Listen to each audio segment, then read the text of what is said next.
This very moment, right here and now, begins the journey of my dreams. On to forever, hand in hand, with the one who matters most to me. I have tomorrow to look forward to,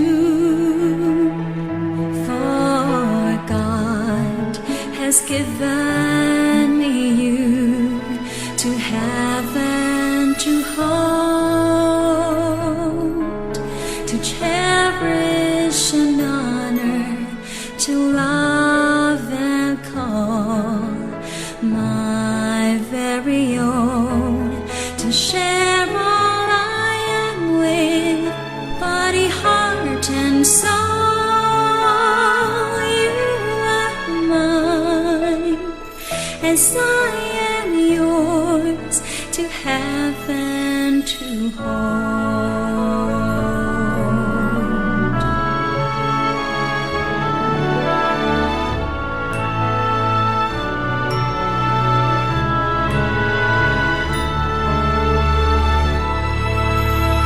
Partner, companion, lover and friend, keeper of all things I hold dear. Ang pagkakasal ay isang banal na gawain at siyang saligan ng ating lipunan. Ito'y nararapat na pag-ukulan nating lahat ng mataas na karangalan at pagpipitagan. At sapagkat ito'y dapat gawin na may pagkasi ng dakilang Diyos, tayo ngayon ay dudulog sa Kanya at mananalangin pagkatapos ng isang awit. Tumayo po tayong lahat, mga kapatid.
Panginoon namin Diyos, maraming salamat po sa iyo.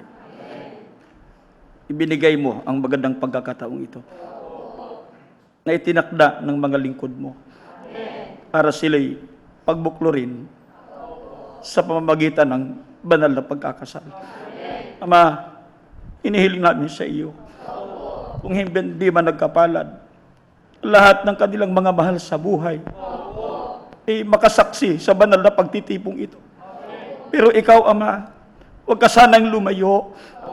Maawa kang pagtibayin sa iyong kaharian ang pag-iisang dibdib ng mga anak mo na ito para sa kanilang pagsasama bilang mag-asawa. Kalooban mo po ang maghari sa kanila. Matanggap nila ang mga biyayang nakalaan sa kanila. Higit sa lahat, makapanatili sila sa masigla't matibay na mga paglilingkod sa iyo.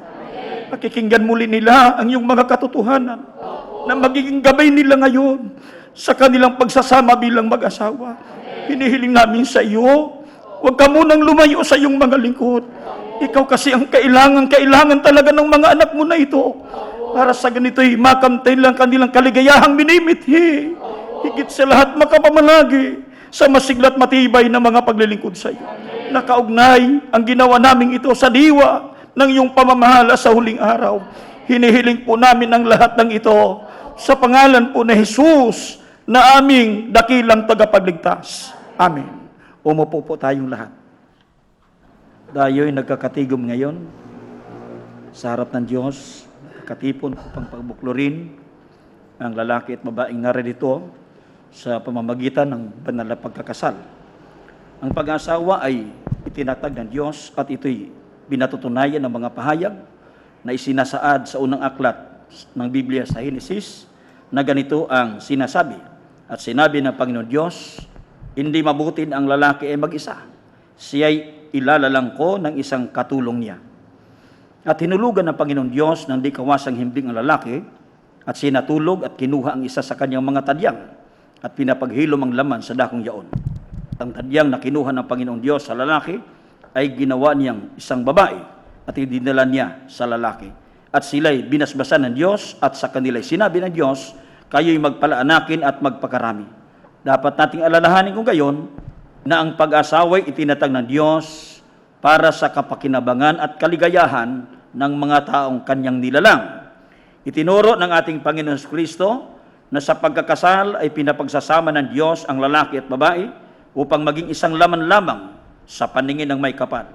Ganito ang kabuuan ng mga pangungusap ng ating Panginoon ayon sa pagkakatala ng Ebanghelistang si Marcos. Dahil dito'y iiwan ng lalaki ang kanyang ama't ina, makikisama sa kanyang asawa, at ang dalawa ay magiging isang laman. Kaya hindi na sila dalawa, kundi isang laman. Ang pinagsama nga ng Diyos ay huwag papaghiwalay ng tao.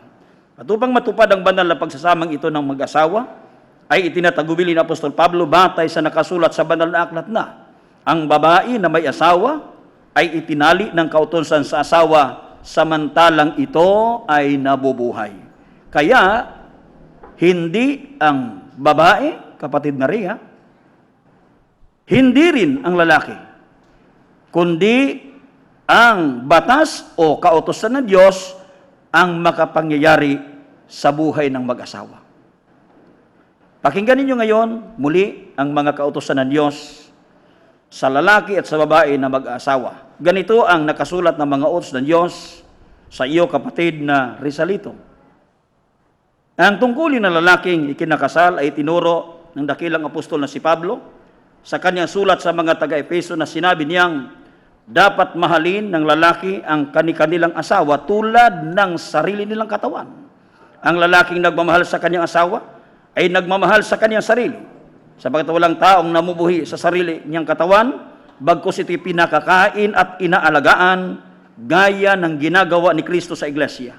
At upang lalong maipakilala kung gaano kadakilang pagmamahal dapat na iukol ng lalaki sa kanyang asawa, ay sinabi pa ni Apostol Pablo na, mga lalaki, ibigin ninyo ang inyong asawa, gaya ng pag-ibig ni Kristo sa iglesia. Inihandog niya ang kanyang buhay para rito.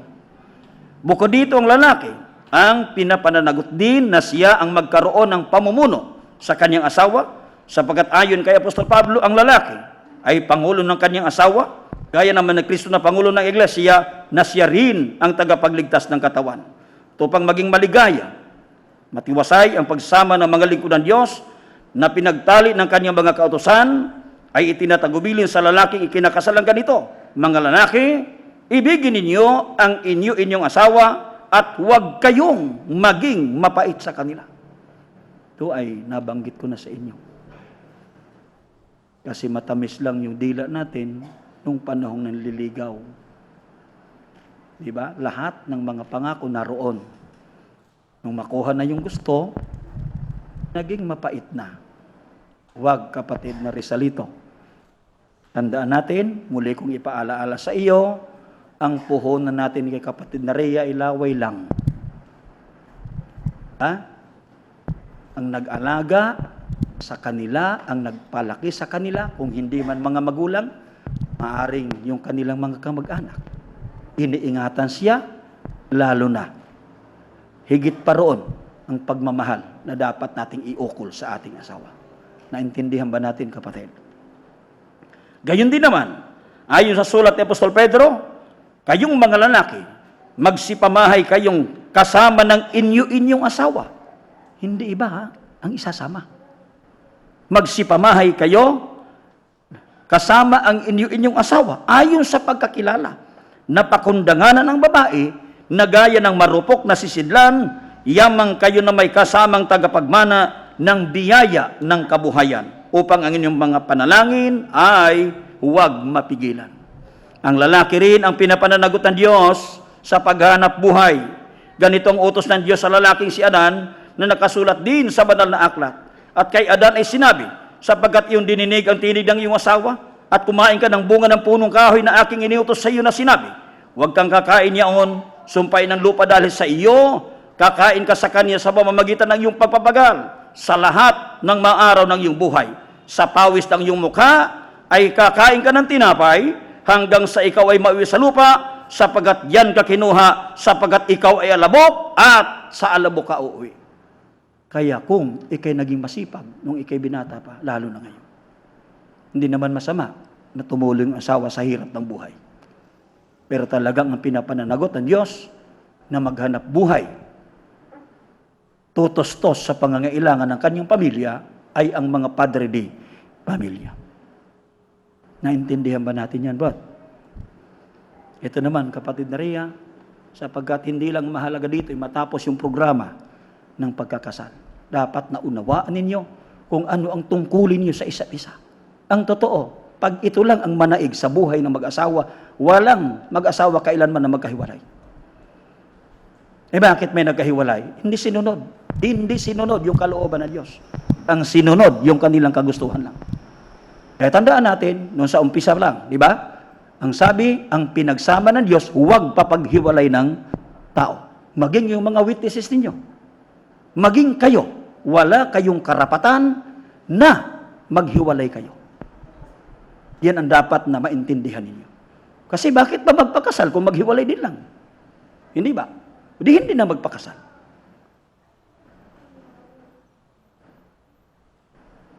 Maliwanag ba sa atin yan, mga kapatid?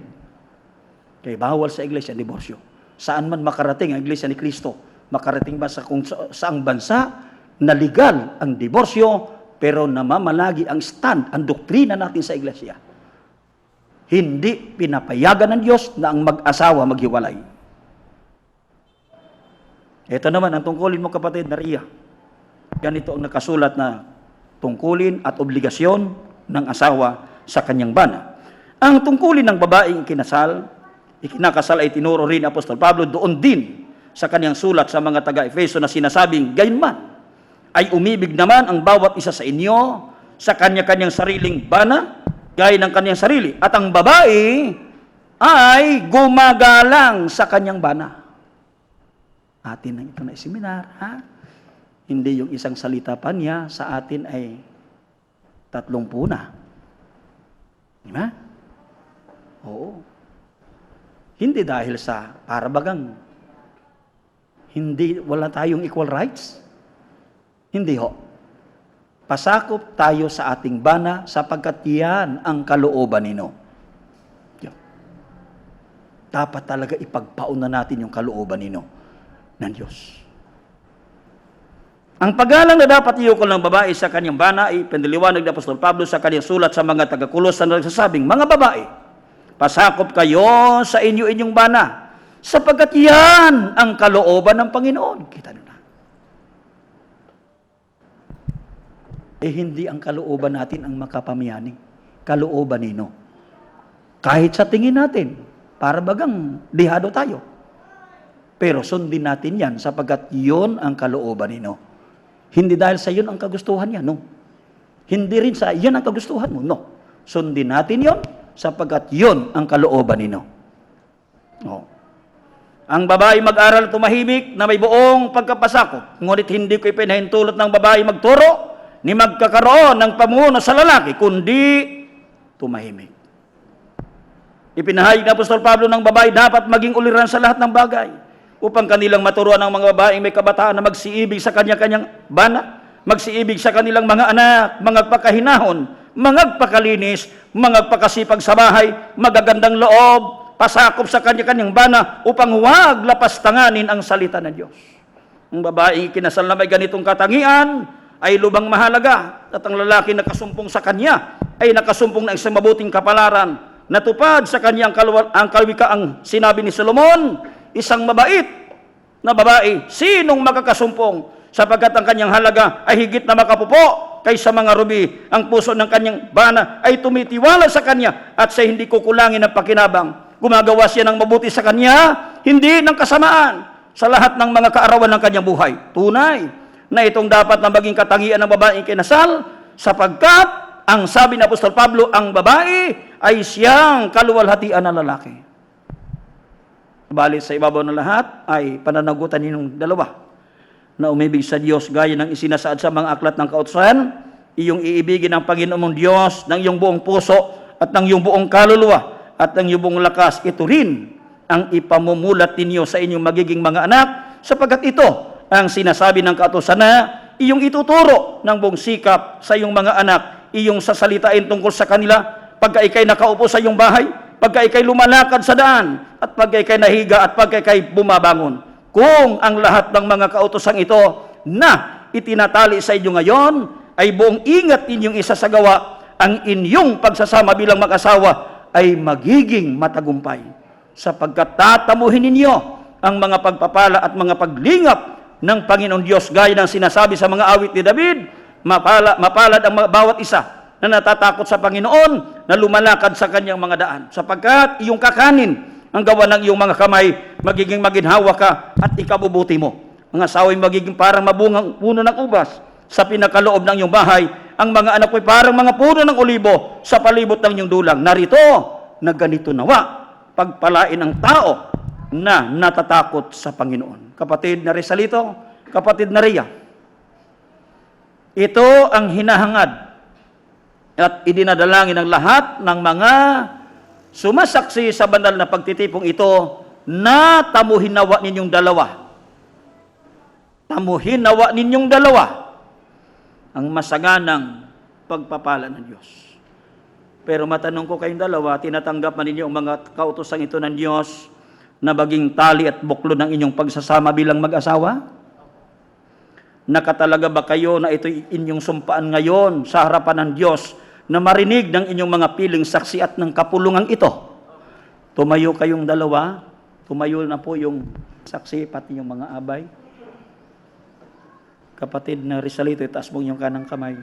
Kapatid na Risalito, taimtim ka bang sumasang-ayon sa harapan ng Diyos at nang nariritong mga saksi na kunin si kapatid na Rhea na maging iyong tunay na asawa? Na siya'y iyong iibigin at pagpipitaganan, iyong pakamamahalin, maging sa kalusugan o sa karamdaman, sa kasaganaan at kahirapan, at iwan mo man ang iba, ay mananatili ka sa kanya habang kayong dalawa ay nabubuhay. Pa naman kapatid na Rhea, taas mo yung kanay.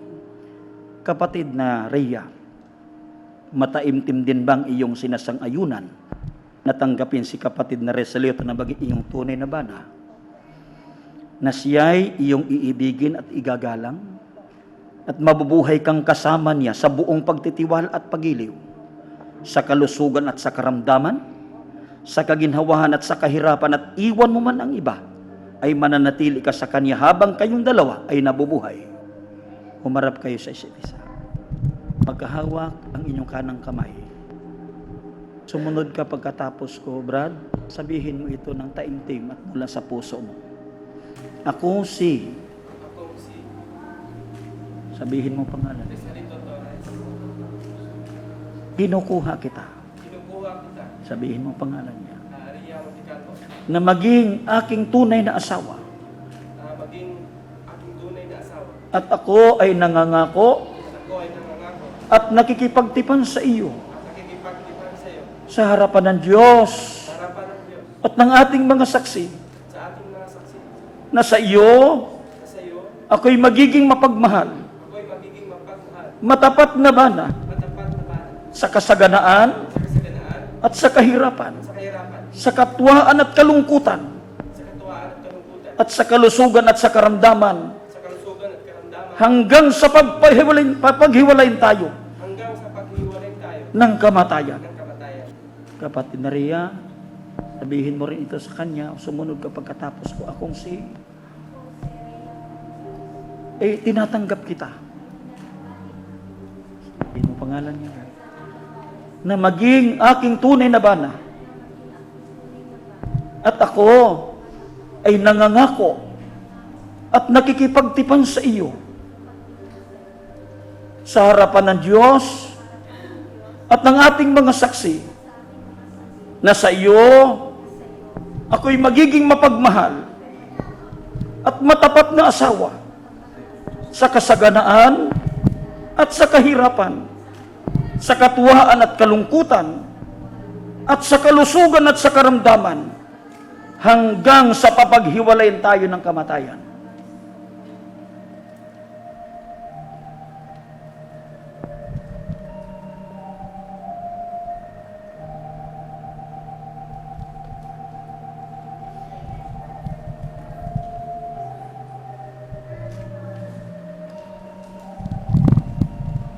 Naway ang singsing na ito na isang makabuluhang palatandaan ng pangako ay maging sagisag ng kadalisayan at kawalang katapusan ng inyong pag-ibig. Hawakan mo ang kanyang palasingsingan, sumunod ka pagkatapos ko. Ang singsing na ito Ang singsing na ito ay ibinibigay ko sa iyo ay binibigay ko sa iyo bilang sagisag bilang sagisag at pangako at pangako ng ating patuloy na patuloy at nananatiling pag-ibig. at Suot mo.